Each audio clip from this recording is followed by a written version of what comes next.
House of the Dragon Season 3 episode 7 sudah dirilis berjudul The Dragon in Winter, Naga di Musim Dingin. Judulnya agak-agak cocok di episodenya. Menceritakan Rhaenyra yang mulai desperate dalam berkuasa, lanjutan kisah Alicent bertemu Aemon, dan terungkapnya penunggang Ship Stealer.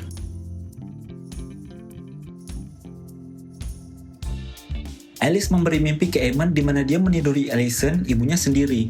Ini gua speechless abis. Pas nonton gua bingung, showrunner Ryan Condal dan Sarah Hess emang punya fetish apa sampai masukin scene kayak gini? Di season 2 kita juga ngeliat Daemon meniduri ibunya Alyssa Targaryen. Dan akhirnya Alicent tiba di Harrenhal. Ini karakternya pada bisa teleport semua emang. Dan hal yang sama seperti mimpi Aemon terjadi. Scene di dunia nyata ini mirip seperti mimpi Aemon, seperti dijadikan paralel. Sir Adlian, Kingsguard pribadi Rhaenyra dibunuh. By the way, jujur aja nih orang wajahnya mirip banget sama Harwin Strong. Kayaknya emang Rhaenyra suka cowok kayak gini.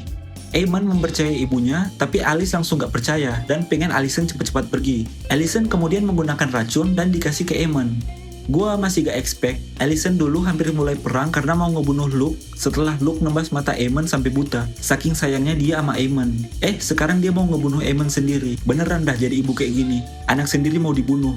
Aemon pun sadar dia diracuni dan meminta pertolongan ke Alice. Alicent kabur dari Harrenhal. Episode depan pasti Aemon langsung gak percaya sama emaknya, dan gua gak tahu Alicent mau kemana mengingat Ser Adrian udah dibunuh. Di Tumbletown, Ormond memiliki rencana tapi dia tak mau bilang rencananya ke Gwen dan Daeron. Corlys dijadikan tahanan dan jarinya dipotong oleh Ormond. Rencananya yaitu biarin King's Landing kacau karena City Watch udah gak ada dan nahan Corlys biar pasukan Velaryon gak bantuin. Tanpa adanya City Watch dan Velaryon, King's Landing pasti akan semakin kacau. Gue berteori kalau di Shepherd di buku bakal diganti oleh Ormond. Jadi, Storming of Dragon Pit, di mana para warga nyerang para naga di Dragon Pit, bakal diganti menjadi rencana Ormond. Daeron dan Gwen terlihat seperti paman dan keponakannya yang saling peduli. Sepertinya Gwen di sini menjadi pengganti Hobart Hightower di buku, dan sepertinya akhir dari Daeron akan diganti menjadi dia sebenarnya lari dibantu Gwen. Soalnya di pembicaraan mereka, Gwen menyarankan Daeron lari aja sama Tessarion. Dan di buku, kematian Daeron itu agak gak jelas. Bahkan banyak yang berpura-pura menjadi Daeron. Kalau Laenor bisa dibuat di buku dimati tapi di show dibuat lari, kayaknya Daeron juga bisa. Kita juga di-reveal kalau Adam menyukai Bella. Dia mengatakan, gak bagus kalau seorang bastard menyukai Highborn seperti Bella. Bella yang langsung tersipu malu bilang, "Oh, si Alin ngomong ke elu soal kita ya?" Soalnya di episode sebelumnya, mereka ciuman dan berhubungan badan. Adam langsung ngeliatin heran. Lah kok kakak gua? Kan gua lagi bicarain diri gua. Di sini kayaknya dia sadar kalau kakaknya udah ngegas Bella duluan. Mereka kemudian nemuin Ship Stealer. Daemon berusaha bertemu Rhaena dan akhirnya ketemu di Vale. By the way, kita ngeliat pasangan Jane Arryn yaitu Jessamine Redford. Dan iya, dia itu lesbian. Rhaena ketemu Daemon tapi ternyata diikuti si Rax dan si Smoke. Di sini kita melihat battle antara 4 naga. Si Rax, si Smoke, Caraxes melawan Ship Stealer. Gua agak kasihan sih sama Ship Stealer. Dia ini gak ada salah. Tapi setelah bertemu Rhaena, jadi banyak masalah. Dan sekarang dia malah diincar 3 naga karena Rhaena. Pas dia mengerang karena banyak luka, gue juga jadi agak sedih. Yang menurut gue menarik, kita gak ngelihat Ship Stealer mati. Kayaknya sengaja gak ditunjukin. Apa mungkin dia bakal balik lagi? Kemungkinan sih iya, di season depan. Gue ada teori liar, pas Daemon di final battle di atas God's Eye, rumor kematiannya kan rancu banget. Apa mungkin Ship Stealer datang dan nyelamatin dia? Ya emang sih agak terlalu liar teori ini, tapi bisa aja. Tapi bisa aja dia tuh mati di sini, soalnya harusnya Rhaena bakal netasin telur baru, yaitu Morning. Rhaenyra tentu saja marah ke Daemon dan Rhaena. Dia gak mau bicara sama Rhaena dan Daemon. Di King's Landing, Torrhen Manderly mulai sadar kalau dia dijadikan Master of Coin untuk disalahkan. Mysaria di sini jujur aja makin buat gua kesel.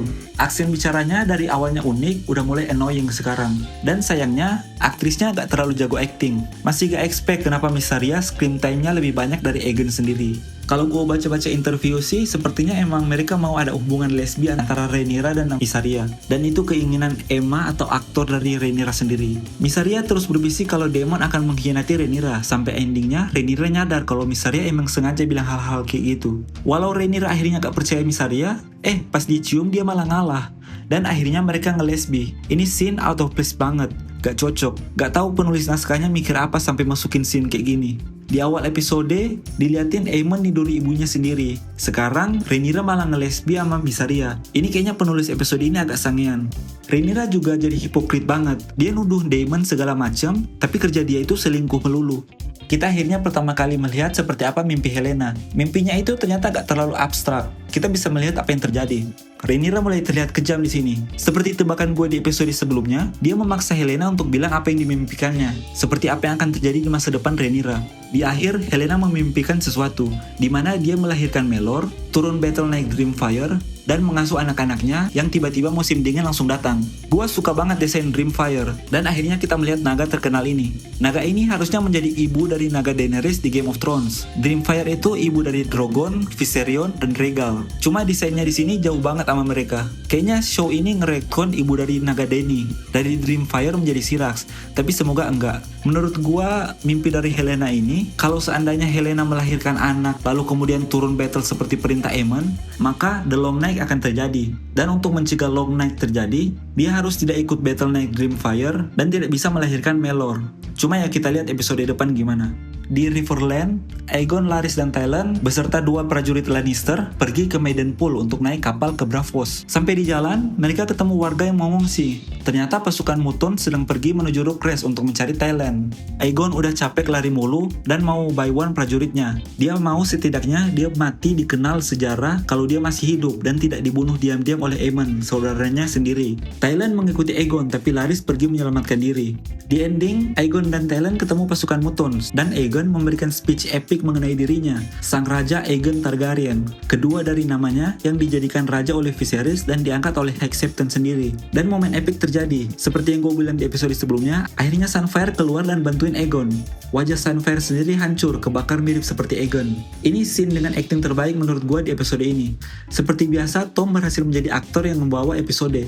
Dan gue gak nyangka bisa nonton seri ini dan lebih tertarik nonton plot Aegon daripada Rhaenyra. Yang jujur aja, plot Rhaenyra itu selama season 3 ini agak ngebosenin. Episode ini ditutup dengan kita akhirnya melihat rencana tersembunyi Ormond, bidak catur yang dia tidak mau bilang ke Daeron dan Gwen.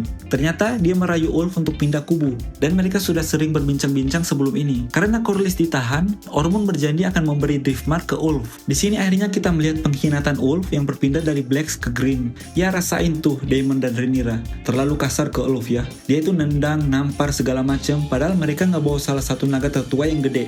Dan berakhir episodenya. Sebuah episode sebelum final terakhir di episode 8. Dan sepertinya tebakan gua di video sebelumnya bakal benar, yaitu Battle of Tumbleton 1 dan 2 bakal digabung di episode depan. Untuk episode ini lumayan gua suka karena akhirnya ada progres yang berarti. Episode 7 aja saking boringnya gua gak buat videonya, cuma episode 6. Kalau menurut kalian episode ini kayak gimana?